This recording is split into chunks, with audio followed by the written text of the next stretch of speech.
स्वाभिमानी शेतकरी संघटनेचे नेते राजू शेट्टी, माजी खासदार राजू शेट्टी दूध दरावरून आक्रमक झालेले आहेत। अहमदनगरच्या राहुरीत दूध दरवाढीसाठी रास्ता रोको केला जातोय, ज्यात राजू शेट्टी सहभागी झाले। दुधाला किमान 40 रुपये दर मिळावा अशी मागणी दूध उत्पादक शेतकऱ्यांची आहे आणि त्यासाठीच अहमदनगर मनमाड महामार्गावर आंदोलन सुरू आहे। पशुसंवर्धन दुग्धविकास मंत्री राधाकृष्ण विखे पाटील आहेत आणि त्यांच्या जिल्ह्यातच राजू शेट्टींनी दूध दरावरून एल्गार पुकारलाय। तर गेले काही दिवस आपण पाहतोय दूध उत्पादक शेतकरी 40 रुपये दुधाला प्रति लिटरचा दर मिळावा अशी मागणी करतायत।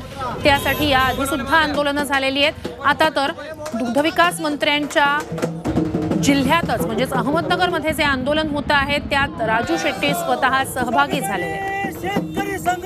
अधिकची माहिती या सगळ्या संदर्भात आपले प्रतिनिधी कुणाल जमदाडे यांच्याकडून घेऊया।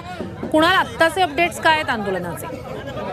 राहुरी शहरामध्ये स्वाभिमानी शेतकरी संघटना आणि महाविकास आघाडीच्या वतीने रास्ता रोको करण्यात आला आहे आणि जे स्वाभिमानी शेतकरी संघटनेचे अध्यक्ष राजू शेट्टी यांच्या नेतृत्वाखाली हा रास्ता रोको करण्यात येतो आहे। दूध दरवाढीच्या मागण्यांसाठी नगर जिल्ह्यात ठिकठिकाणी आंदोलनं छेडले जात आहे। सरकारचं लक्ष वेधण्यासाठी विविध संघटना असतील, शेतकरी असतील, ते दूध दरवाढीसाठी त्या मागण्यांसाठी अनेक संघटना आक्रमक झाल्या आहेत आणि अहमदनगर जिल्ह्याचे दुग्धविकास मंत्री राधाकृष्ण विखे पाटील त्यांच्या जिल्ह्यात आंदोलन सुरू आहेत। राज्यभरातील जे शेतकरी आहेत दुधाला हमी भाव द्यावा, दुधाला 40 रुपये दर द्यावा अशा मागण्यांसाठी शेतकरी जो आहे तो आंदोलनाचा पवित्रा हाती घेतोय। यामध्ये काय तोडगा निघतो हे पण आता महत्त्वाचं ठरणार आहे। नक्कीच तुमच्याकडून अपडेट्स घेऊच आंदोलनाबाबतचे। तुर्तास धन्यवाद तुम्ही दिलेल्या संपूर्ण माहितीसाठी।